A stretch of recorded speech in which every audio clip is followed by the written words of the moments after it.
Bonjour à tous, je vous retrouve avec plaisir aujourd'hui pour parler d'un sujet qui est extrêmement polémique en ce moment et qui passionne tout le monde, et ce sont les encoches dans les écrans de smartphones.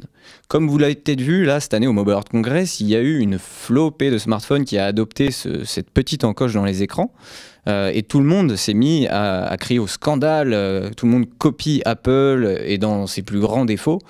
Alors, ce qu'il faut voir en fait, c'est que l'encoche, d'une part, n'a pas été inventé par Apple, même s'ils auraient sûrement adoré le faire. En fait, ça a été lancé pour la première fois sur un smartphone essentiel. Donc ça n'a pas été un gros carton, et il faut dire effectivement que c'est l'iPhone 10 d'Apple qui a popularisé en fait cette encoche. Mais en fait, il faut aller remonter un peu plus loin pour comprendre pourquoi cette encoche. Cette encoche n'est voulue par personne, tout le monde la déteste, et je pense que même ceux qui fabriquent des smartphones à encoche les détestent.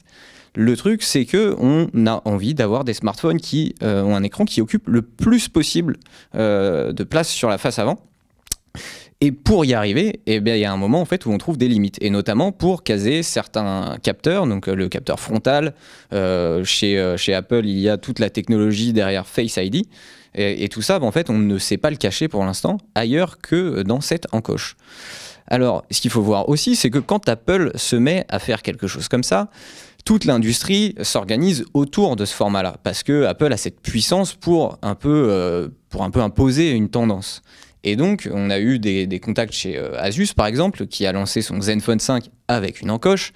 Et ils nous ont dit qu'en fait, aujourd'hui, c'était presque plus simple de trouver un écran sur le marché des composants, un écran avec une encoche, qu'un écran sans encoche. Parce que tout le monde s'est mis à faire ce type d'écran-là. Donc, tout le monde, non, puisque bon, on a encore Samsung, par exemple, qui arrive à faire un S9 sans encoche, mais l'écran n'occupe pas toute la face avant, il y a encore des bordures en haut et en bas. Donc après, effectivement, on peut dire que c'est pas très esthétique, que globalement ça impose de nouvelles contraintes. On voit que Apple oblige, va obliger plus exactement, les développeurs à adopter complètement cette encoche pour l'interface de leurs applications.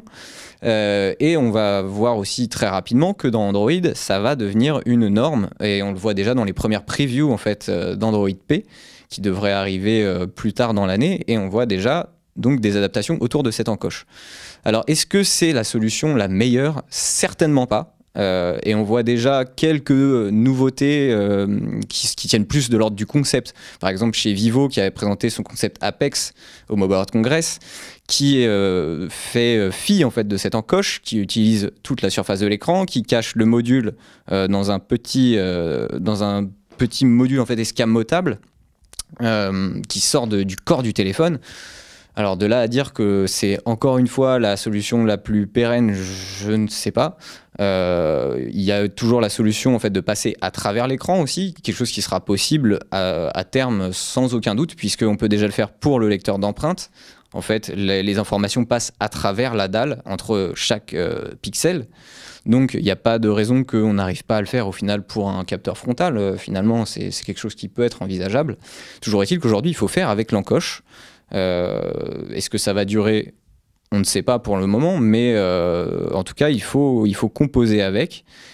Et dire que Apple, que tout le monde copie Apple, c'est pas forcément si simple que ça, de dire ça en fait. Et puis il faut aussi dire que quand Apple lâche un paix, tout le monde se met d'accord pour dire que ça pue, mais finalement tout le monde se dit si Apple pète, bah moi aussi je vais péter.